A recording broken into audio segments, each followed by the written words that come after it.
Hi everyone, this video is going to take you through the document that you'll see below.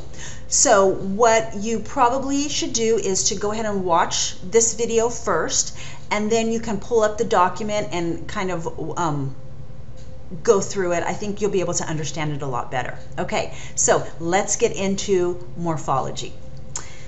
Okay, so this video is going to take you into how to break words down into morphemes and then eventually how to label each morpheme.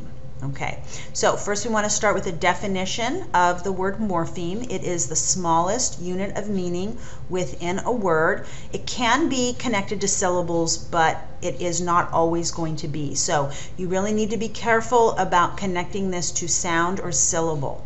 Okay, it's all about meaning here, so we almost have to kind of forget about the way that the word sounds. Here is a real easy example. This word has two morphemes. So we've got cat, and that is going to be our root or stem of our word, has the main meaning, and then the plural s is an affix. In this case, it is a suffix because it goes on the end. Reiter is also a word that has two morphemes. Again, right is the root or stem of that word with the main meaning, and then we can attach an affix, a suffix to the end.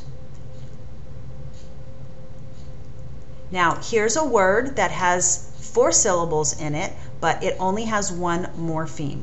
So there is one main meaning of the word California. It means the state that we live in.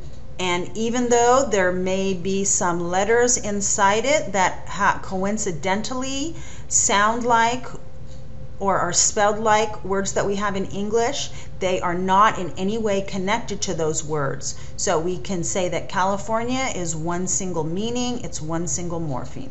Here is an interesting example. It's a little bit of an unusual case for English, but we do have a couple of words like this, where there are actually 2 morphemes within the word, but one of them is not marked. Okay, it means that we understand when we say the sentence that it's a plural, but we can't see it anywhere in the word. It doesn't have any kind of marker that's visible that we can see or hear.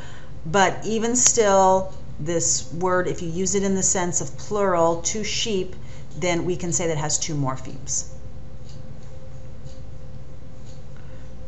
Okay, so what we're trying to do here is once we have our words broken down, we have figured out what all the different morphemes are, then we're going to categorize them. We're going to say what type of morpheme each is.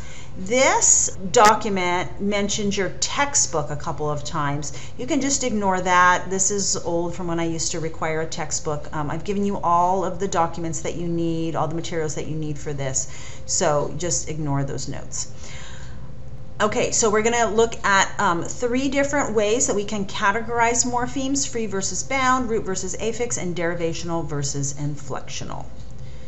The first one is free versus bound. This one is pretty self-explanatory. Free just means it can be a word by itself, and bound means that it cannot. So that means that if I say the word cat without the S, you can understand it, but if I just say s without connecting it to any noun, it doesn't have any meaning. It has to be connected to a root or a stem in order for it to have meaning. So as we go through, most of the roots that we're going to see are free. However, we do have some bound roots, and we'll see a couple of examples of that later on.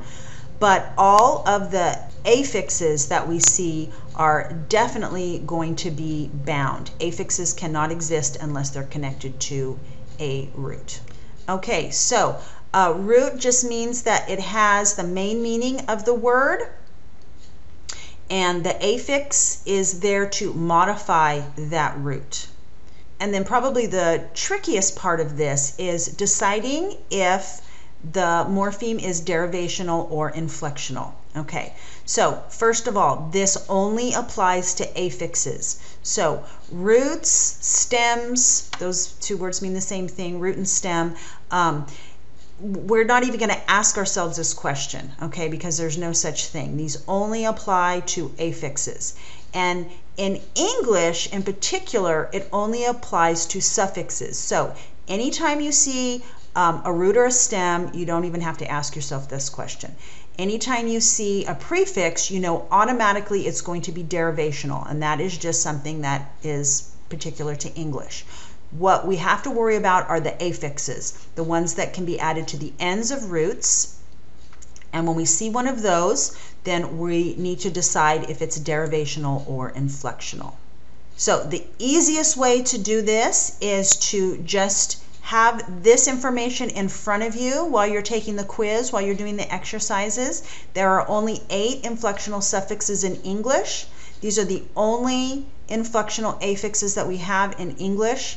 And if it's not one of these, it's automatically going to be derivational, okay? So if it's derivational, it's going to make some kind of change to the root, and that can be a meaning change, or it can be a function, part of speech change. For these suffixes, they don't do any of that. All they do is add grammatical meaning. So we've got 2 S's, and those go on the ends of nouns.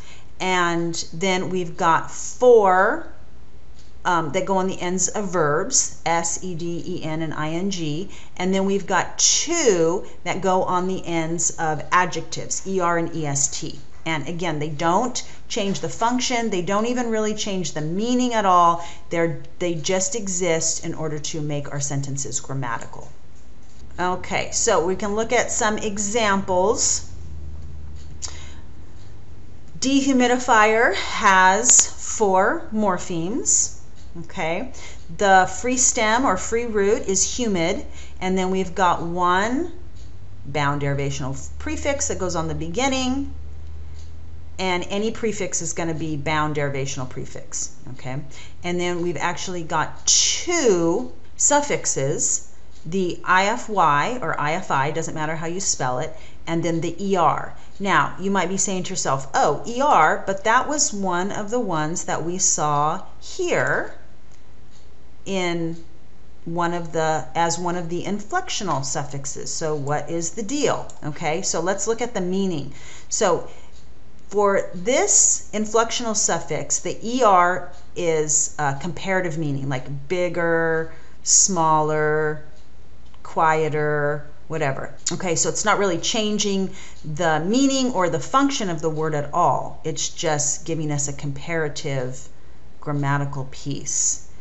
And then if we look at this ER, this is the meaning of a person or device that does it, okay? So this is the same ER suffix that we saw up above in the word Reiter. Okay, now before you go on, I would like you to press pause. So taking a look at these 4 words, I'd like to see if you can figure out first how many morphemes each word has, and then if you also can categorize each of those morphemes. So is each one free or bound? Is it a root or an affix? And then if it's an affix, is it a prefix or suffix? And then if it's a suffix, is it inflectional or derivational? So go ahead and press pause. Okay, and we are back. Hopefully you could see that unhappy has 2 morphemes, a free root and then a bound derivational prefix. For computers, hopefully you could see that it has 3. So compute is the free root or free stem, and then the ER, and that's the same one that's in humidifier and Reiter. And then we have the S, okay, which is a bound inflectional suffix. And then we've got ketchup, okay. Now ketchup is similar to California in that it is 1 single morpheme. So just be careful. Just because you see the word up inside it, it does not necessarily mean that it has anything to do with the meaning of the word up. It's just a coincidence, and so it's not a separate morpheme. The last one is signpost, and it is a compound word. It has two free roots or two free stems put together to form a brand new word. And so we can't say that sign is the main meaning or post is the main meaning. They both have meaning. And so when you put them together, they make a brand new word, signpost. And that's the definition of a compound word. Okay, I know that was a little long. Hopefully that gave you a little bit better insight as you're going through the document. And so you'll be able to get a great score on the quiz. And then when we come back next week, we're going to do some of the exercises and you'll be able to apply some of this. Okay, let me know if you have any questions. I, of course, will be home and able to answer any of your emails pretty quickly. Okay, I'll talk to you later. Bye-bye.